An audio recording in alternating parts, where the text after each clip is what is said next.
Iteka n'umunezero ntangere vyo gusubira kubana namwe banywanyi bacu mubana natwe makuru n'ibiganiro vya misi yose tubandanya gushikiriza kuri nombonesha kure yacu ari nayo yanyu Muhuza TV.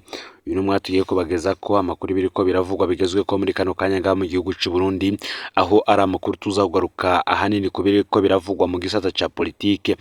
Murano makuru turaza kugaruka ku majambo akomeye cyane yavuzwe na Musenyeri mukuru NEVA Avuze. Ivyo akaba yarabivuze kandi mu gihe muri iyo misa yari yitabwe n'abategetsi batandukanye harimo umukuru w'igihugu, umushikiranganje wa mbere, abashinga amateka, abakenguza amateka ndetse n'icegera c'umukuru w'igihugu, aho yavuze yuko abategetsi bibaza ko isi itangurana nabo.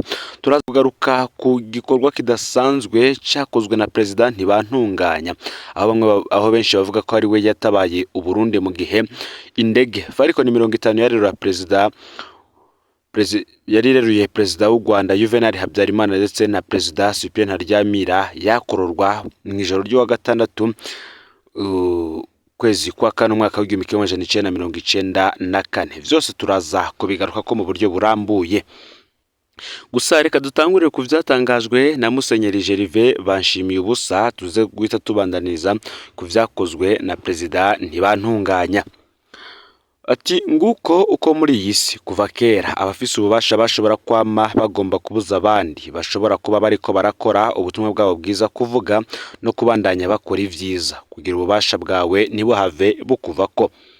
Ngo muca mutegera ko kwaka abantu uburenganzira bwo kuba bakivuga no kuba bakigira ico bakora ataho bitaniye no kubapfunga.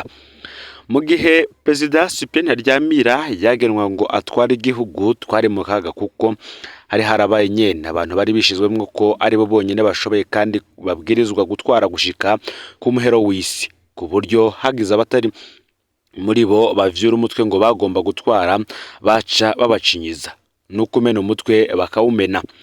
Perezida Melchior Ndadaye ngo nico yari yanse. N'uyu Perezida Cyprien Ntaryamira bari basangira urwo rugamba rw'uko atogera abagwanirwa murantunge, nuko atogera abaniganwa ijambo, abakumigwa, abarenganywa n'ibindi. Ngo harabibaza rero ko isi itangurana nabo bakagomba guca mu mayira abandi bamaze gucamo, kandi barabonye ko ayo mayira adashika, kuko bibaza ko isi itanguranye nabo. Ati muri iki gihugu cyacu cy'u Burundi ababona kandi bakavuga ko agatima ko kugomba kugira umurwi w'abantu wiharije ukigungana ubutegetsi ubanje gukumira abandi bose mu buryo bwose bushoboka, boba barira busema. Ababona urwego rw'ubutungane rutizigiwe na bose, kuko bisigaye birugora gutunganiza bose kubera bashobora ububasha bw'abategetsi bamwe bamwe ngo busigaye buri hejuru y'amategeko, ngo abibona uko baba bari kure y'ukuri. Nivyo bibazo yagiye aribaza. Ibi byose akaba yarabivugiye imbere y'abanyicubero batandukanye ndetse n'abategetsi bakuru b'igihugu, aho yariko ababwira yuko Uburundi bukeneye n'ubundi za ndongozi zitunganiza bose zidaheza abene igihugu. Ni mu gihe kandi Perezida NTIBANTUNGAYA benshi bavuga ko yatabaye Burundi kugenekerezo ya 6 Ndamukiza mwaka w'1994.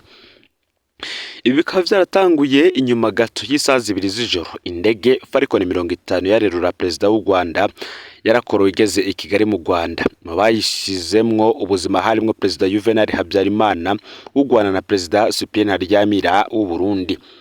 Naho ivyo bihugu vyose vyari bejeje kubura abakuru b'ibihugu, ivyakurikiye n'ibisa. Mu Rwanda ibara ryaraguye, mu Burundi siko vyagenze. Mubo Uburundi bukesha ivyo vyose ku isonga haza Sylvestre NTIBANTUNGAYA yari umukuru w'inama nshinga amateka ico gihe. Uwo mugoroba w'igenekerezo ya 6 Ndamukiza umwaka w'1994 kuva isaha 2 z'ijoro abategetsi batandukanye b'u Burundi bari ku kibuga c'indege ca Bujumbura barindire ko umukuru w'igihugu Perezida Cyprien Ntaryamira atahuka avuye muri Tanzania mu nama yari yahuriyemwo na bagenzi be bo mu karere. Ku munota wa nyuma Perezida Ntaryamira n'abashikiranganje biwe Bernard Ciza na Siriake Simbizi bari buriye indege ya Perezida Habyarimana w'u Rwanda, maze basiga indege y'u Burundi yoba yariko irakosorwa akagorane yoba yari ifise. Kugeza ubu havugwa vyinshi bitandukanye ku vyatumye Perezida Ntaryamira ataha mu ndege y'u Rwanda. Isaha 2:02 z'ijoro umukuru w'inama nshingamateka Sylvestre Ntibantunganya nibwo yaronse telefone y'uwaserukira Uburundi i Kigali mu Rwanda Ambasaderi Severe Mfatiye amumenyesha ko indege ya Perezida Habyarimana ihejeje gukorwa kandi ko na Perezida Cyprien Ntaryamira yarayirimwo yanamumenyesheje ko abari muri iyo ndege bapfuye bose. Ako kanya nyene umukuru w'inama nshingamateka yakebukanije umushikiranganje wa mbere Anatole Kanyenkiko uwaserukira uni mu Burundi Ahmed Odi Abdallah kugira biyumvira icihuta bokora kugira ngo Burundi ntibusubire kugwa mu isanganya nk'iryabaye mu mwaka w'1993. Ico gihe bumvikanye ko bategezwe guhumuriza abarundi vyihuse kandi bakabikora biboneka ko impande zose z'ubutegetsi zifatanye mu nda. Ako kanya rero bahise bahamagara abandi bategetsi bahambaye bico gihe bagirana inama ku rugo rw'umukuru w'inama nshingamateka Sylvestre Ntibantunganya. Isaha 3:30 z'ijoro itangazo ku radio na televiziyo y'igihugu rimenyesha abarundi ibejeje gushikira umukuru w'igihugu mu gihe indege arimwo yariko iruruka i Kigali mu Rwanda. Ni itangazo ryasomwe n'umukuru w'inama nshingamateka Sylvestre Ntibantunganya. Nyuma yiwe hahagaze umushikiranganje wa mbere Anatole Kanyenkiko uwaserukira umunyamabanga mukuru wa ONU mu Burundi Ahmed Odi Abdallah, umushikiranganje wo kwivuna abansi w'ico gihe Colonel Gedeo Firoko bene umukuru w'ibiro bikuru vya gisirikare Colonel Jean Bikomagu. Ngo yari ishusho nziza ko abategetsi bo mu mpande zose bafatanye mu nda muri ivyo bihe bitoroshe. Inyuma abo bategetsi bagiye gukorera mu biro bikuru vya gisirikare kugira batanga amategeko kuri babura amatari b'intara zose be n'abakuru b'amakambi, gutyo baba barakinga igihugu irinde sanganya. Ngiyo batabikora gutyo ntawe ziba vyarakurikiye mu Burundi. Colonel Bikomagu yaraye ahaye ubutumwa abakuru bose b'amakambi kugira babungabunga umutekano mu gihe cyose. Sylvestre Ntibantunganya nawe aha ubutumwa nk'ubwo babura amatari bose b'intara yongera abamenyesha ko agiye kugendera intara zose. Nkuko ibwizwa shingiro ryabitegekanya umukuru w'inama nshingamateka Sylvestre Ntibantunganya yaciye umukuru w'igihugu w'imfata kibanza. Mu minsi yakurikiye President Ntibantunganya n'umushikiranganje wa mbere Kanyenkiko batanguje ibiganiro vya politike vyari bigamije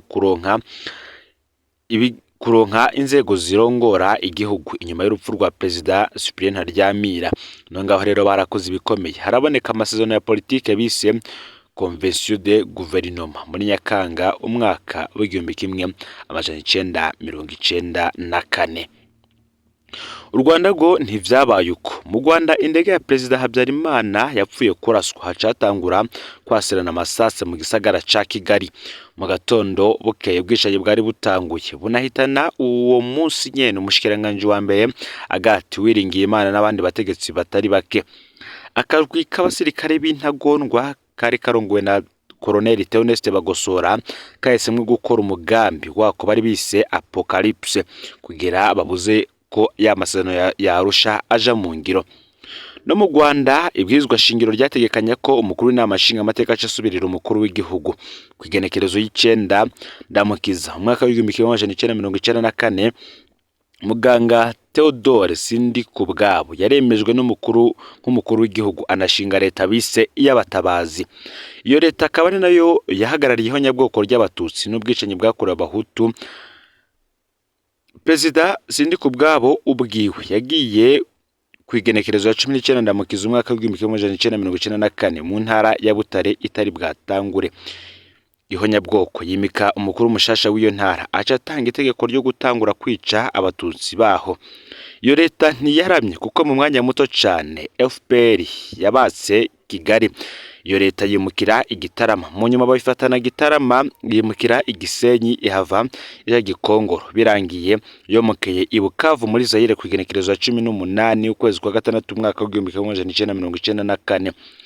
Theodore Sindikubwabo ngo yo barapfuye yarashwe mu mwaka w'1998 mu bice vya Masisi muri Republika Iharanira Intwaro Rusangi ya Kongo.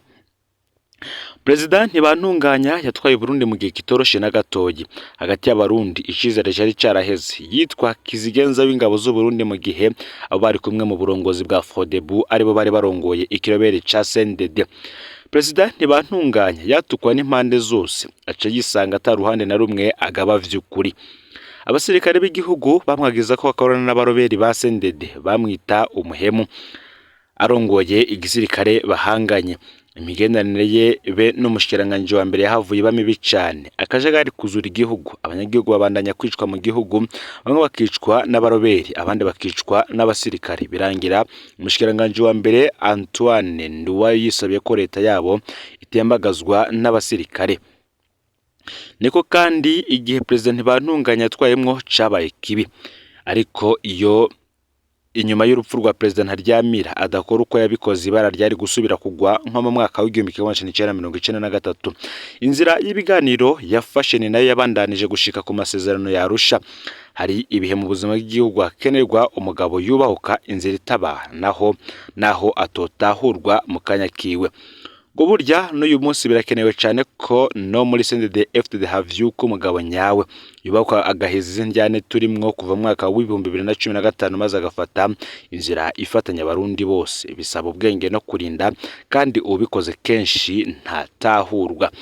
Ayo niyo makuru yaragezwe ko muri kano kanya. Ufyonde subscribe canke sabone niba utari wafyonera ko kugira ngo turushikanwe nawe dushikiriza, usangize kandi no makuru bagenza aho baherereye hose kugira ngo nabo baje bashikirwa n'abiriko biravugwa bigezwe ku ngamba mu gihugu cy'u Burundi, hanze y'imbizi y'igihugu cy'u Burundi ndetse no makungu ya kure.